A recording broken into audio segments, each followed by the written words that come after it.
কোরবানির পশু জবাই করার সঠিক নিয়ম কি? কিভাবে একজন মানুষ নিজের কোরবানি নিজের পশুটি জবাই করতে পারবেন?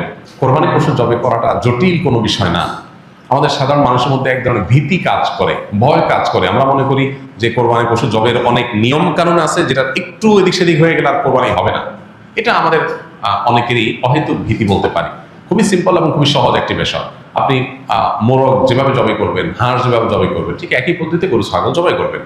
এক্ষেত্রে আপনার দেখার বিষয় হলো বিসমিল্লাহ বলে জবাই করছেন কিনা। এটা প্রথমত বিসমিল্লাহ বলছেন কিনা, বিসমিল্লাহ আল্লাহু আকবার বললেন জবাই শুরুতে, এটা প্রথম আপনার হালাল হওয়ার জন্য শর্ত। যদিও মুসলমান ভুলে যায়, যদি ইচ্ছাকৃত বিসমিল্লাহ পড়ে না এরকম না, ভুলে গেছে বলতে, তাতেও হালাল হয়ে যায়। তো বিসমিল্লাহ আল্লাহু আকবার বলে মুখে আপনি জবাই করবেন, এটাই জবাইয়ের পদ্ধতি। এবং সেই সাথে